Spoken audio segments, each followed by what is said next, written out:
So how does Debbie have tomatoes on February 2nd? Well, it's not that we grew them. We don't have a hothouse or a greenhouse like Bobby does, Bobby the gardener does. What we did, we have a friend though that went to Florida, and his brother gave him these tomatoes. And he knew that I've been very, very sad because what I did have in dehydrated tomatoes, I turned into powder. And I've really been needing some chunks for some of my food. So, what I got this gizmo, it's pretty neat. My friend Lisa from school gave it to me as a gift one day. And this thing cuts like crazy. But I want you to see I would say it's about a little bit less than a 1/4 inch.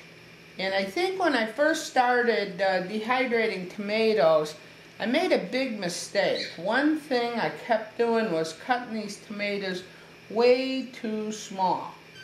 And, you know, thin, and they would just become absolutely nothing. They're like paper sheets, and they would stick to my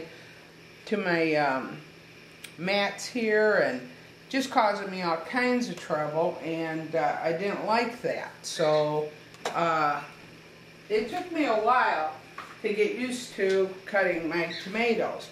Now what I do, I've already washed these, but there's a few boo-boos, and I go and I try to cut those boo-boos out, because I don't want anything in my stored food that maybe shouldn't be there. And I cut this middle part right here.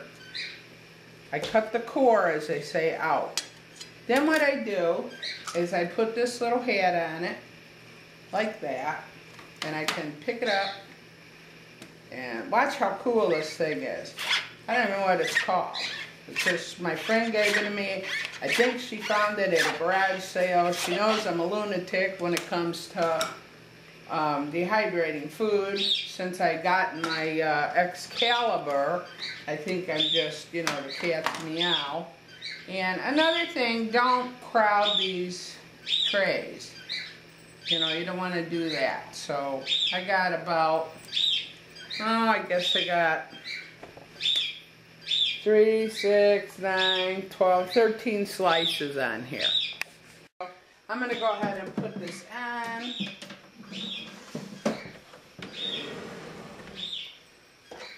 Put the lid on.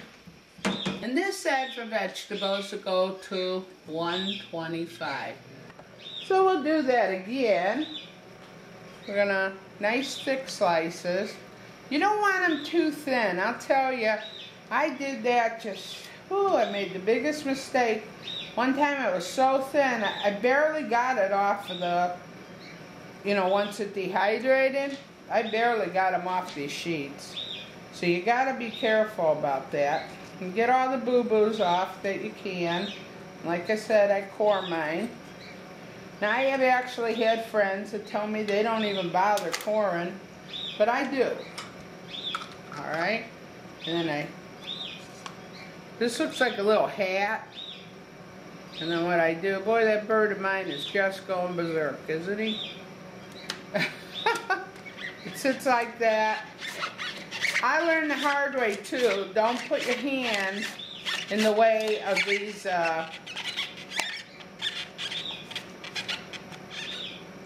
see, like that. Don't take your hand and play with it. You can't. Oh, that was nice. I threw it.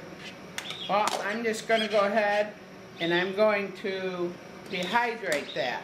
Now, that might take a little bit longer than the regular tomato, but that bird is sure persistent.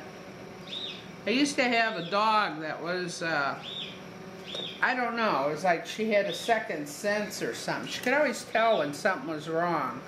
And if she carried on like that, I knew that there was probably a tornado in the making. And we could tell the weather by how our dog Chewy would act. Strange as that may seem.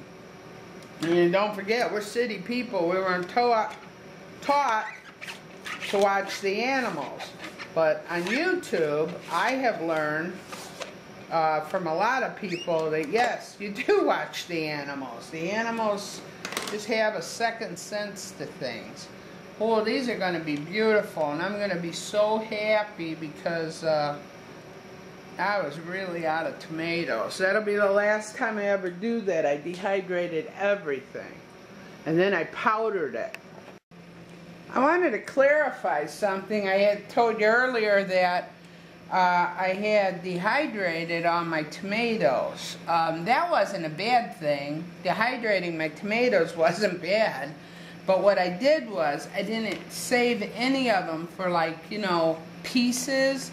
I powdered everything, and that's not a good idea, because I want to sometimes rehydrate them, like pieces like this, or even break them up, and be able to have chunks in food too. So I should have done that, but I dehydrated and powdered everything. And with this is what's left over, and we don't have a waste policy, or we have a no waste policy here. If we don't eat it, the chickens do. Nothing gets thrown away if it's edible. Did you see these dried pretty good? Alright.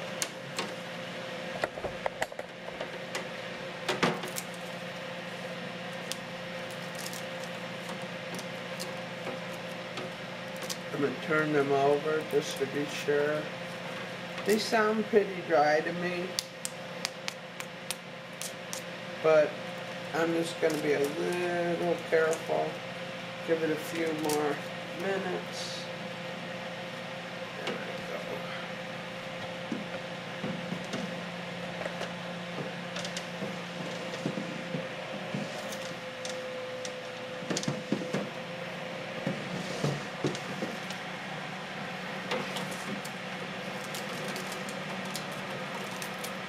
It's the end product, and then I'll put them in a jar or mylar. Put in an oxygen absorber, and we'll be done. I got tomato slices, yay! So it's been approximately 8 hours. Just 8 hours. That's not bad. Alright. Thank you, folks. Have a good day. See you later.